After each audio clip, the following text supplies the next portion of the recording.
Hi friends, कैसे हैं आप सभी। आई होप आप सभी बहुत अच्छे होंगे और आपके घर पे जो पपीज़ हैं वो भी बहुत अच्छे होंगे।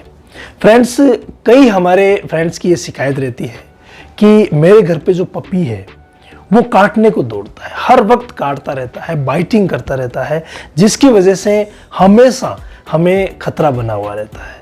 तो डॉग की यानी पपी की बाइटिंग को हम कैसे रोकें, ये उनके लिए एक चुनौती होता है। तो साथियों, मुझे उम्मीद है कि आज का वीडियो अगर आप देख लेंगे तो काफ़ी हद तक आप अपने पप्पी की जो बाइटिंग है वो रोक सकते हैं। तो साथियों, वीडियो शुरू करने से पहले मैं आप सभी से एक अनुरोध करना चाहूँगा कि जिन्होंने अभी तक हमारा चैनल सब्सक्राइब नहीं किया है, प्लीज़ सब्सक्राइब कर लें, क्योंकि इसी प्रकार की जानकारियाँ हम लगातार आपके लिए लेके आते रहेंगे।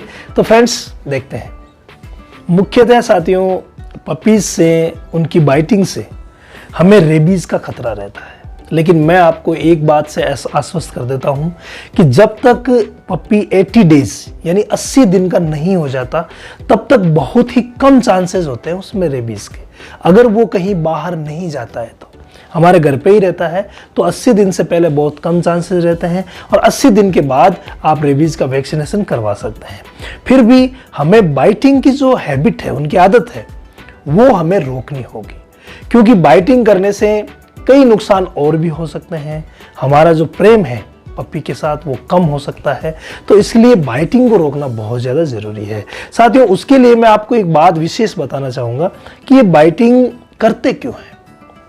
होता क्या है कि जब पप्पी अपनी माँ और अपने भाई बहन के साथ रहता है, जब वो आंखें खोलता है तो उनके साथ रहता है और उनके साथ वो डॉग बिहेवियर करता है, यानी उनके साथ जब वो प्ले करता है तो पपीज़ का जो प्ले है वो रफली होता है। एक दूसरे के ऊपर कूदना, उनको काटना, दौड़ना, इधर उधर, बहुत ही रफ प्ले होता है उनका। तो उनमें वो प्ले करने की जो आदत है, रफ प्ले वाली, वो अंदर आई हुई रहती है और उसे हम क्या करते हैं, 4 या 5 सप्ताह या 6-7 सप्ताह से ही अपने पास ले आते हैं। तो उनमें जो आदत पड़ी हुई रहती है बाइटिंग की, प्ले बाइटिंग की, वो उनमें रहती है। अगर वो मदर के साथ कुछ समय और रहते हैं तो उस स्टेज में क्या होता है कि वो समझ जाते हैं। जब वो बाइटिंग आपस में करते हैं तो उनकी भाषा में वो एक दूसरे को समझा देते हैं कि ये बाइटिंग जो हम कर रहे हैं वो गलत है, और उसके बाद उसे धीरे धीरे वो हैबिट जो है वो कम कर देते हैं। मतलब बाइटिंग करते हैं लेकिन वो हार्मफुल नहीं होती, यानी सॉफ्ट बाइटिंग करते हैं। तो उस प्रकार से अगर मदर के या भाई बहन के साथ रहता है तब तो वो सीख जाता है, लेकिन वहां से हम ले आते हैं तो जो प्ले बाइट की आदत होती है वो रह जाती है। और जब भी हम अपने पपीज को खिलाते हैं या नजदीक जाते हैं तो वो प्ले बाइट करता है। होता क्या है साथियों, डॉग्स में, ये विशेष तौर से पपीज में, ये जो प्यार करने की आदत होती है, प्रेम की आदत, वो बाइटिंग की ही होती है, यानी वो उसे प्यार करना समझते हैं, जबकि हम इसे बाइटिंग समझते हैं। यानी वो अपनी भाषा में वो हमसे प्यार कर रहे हैं, हमसे नज़दीकी दिखा रहे हैं, लेकिन हम उसे बाइटिंग समझ जाते हैं। और वास्तव में ये जो बाइटिंग होती है ये प्ले बाइट ही होती है, और इसे हमें रोकने के लिए कई हम ऐसे प्रबंध कर सकते हैं, कई हम ऐसी हैबिट्स उसमें डाल सकते हैं। तो आइए देखते हैं क्या है। हमें हमारे पप्पी को ट्रेंड करने के लिए पॉजिटिव रिइंफोर्समेंट की जो हैबिट है वो डालनी होगी। ये पॉजिटिव रिइंफोर्समेंट क्या होता है साथियों, ये होता है सकारात्मक सुदृढ़ीकरण। यानी हमारा पप्पी अगर कोई गलती करता है तो हम उसे सकारात्मक तरीके से समझाएं। जैसे कि अगर मान लीजिए उसने हमें बाइट कर लिया, तो बाइट करने के बाद हम उसे तुरंत डांटे नहीं या उसे खाना देना बंद कर दें, ऐसा नहीं करें। ऐसा होता है नेगेटिव रेनफोर्समेंट होता है। हमें पॉजिटिवली ट्रेंड करना है, यानी कि जब हमारा पप्पी अच्छा काम करता है तब हम उसे ट्रीट दें, और जब गलत काम करता है तो उस समय हम शांत रहें, यानी उसके थोड़ा सा उससे नजर हटा लें, या यूं कहें कि उससे ध्यान हटा लें।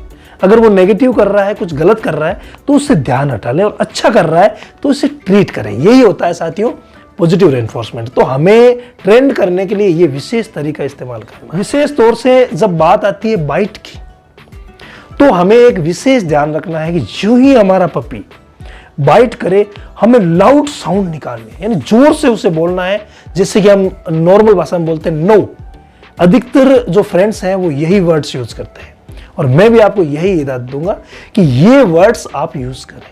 जो ये आपका पपी आपको काटता है, हल्का काटता है या ज्यादा काटता है, आप उसे तुरंत नो वर्ड्स बोले, एकदम से लाउडली नो ऐसे बोले, ताकि उससे क्या होगा कि उसे लगेगा कि हमने कुछ गलत कर दिया, और आप किसी भी सूरत में वो हाथ जहां पे उसने बाइट किया है वो वहां से ना हटाए।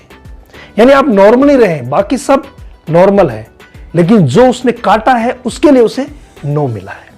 तो ये आप विशेष ध्यान रखें। हम एकदम से नॉर्मली बिहेव करेंगे, ऐसा नहीं है कि हाथ को तुरंत हमने हटा दिया और फिर हम जब वो वापस रखेंगे तो वो हमें वापस बाइट करेगा। तो ये विशेष ध्यान रखें कि हाथ को हमें हटाना नहीं है, उसके पास ही रखते हुए उसको नो से ट्रीट करेंगे तो वो अपने आप समझ जाएगा कि कुछ गलत हुआ है।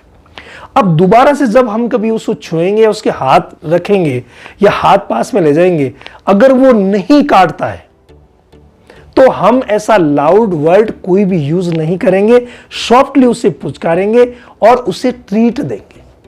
ट्रीट मीन्स कोई भी अच्छी चीज जो उसे पसंद हो वो हम उसे खिलाएंगे। ये सिलसिला अगर लगातार चलता रहा तो आपका पपी जल्द ही ट्रेंड हो जाएगा। इसके अलावा फ्रेंड्स, हमें यह भी ध्यान रखना है कि उसे ज्यादा एक्सरसाइज ना करवाना है। जब वो थका हुआ हो उस समय उसे एक्सरसाइज बिल्कुल भी नहीं करवाना है। यानी ज्यादा एक्सरसाइज से भी जब वो थक जाता है उस समय भी अगर हम उसे छेड़ते हैं और एक्सरसाइज के लिए कहते हैं तो वो बाइटिंग कर सकता है। इसके बाद एक महत्वपूर्ण बिंदु और है साथी, वो है कि जब हमारे जो पपीज हैं उनके साथ हम खेलते हैं और खेल में अगर एक्साइटमेंट ज्यादा हो जाता है तो उस समय भी बाइट कर सकता है। तो आप ये विशेष ध्यान रखें कि जो ही आपको लग रहा है कि पप्पी खेल में अग्रेसिव होता जा रहा है, उसे तुरंत कुछ समय के लिए रेस्ट दे दें, और जब कुछ समय के लिए रेस्ट दे देंगे उसके बाद आप खेलेंगे तो वो इतना अग्रेसिव नहीं होगा, यानी कि बाइट नहीं करेगा।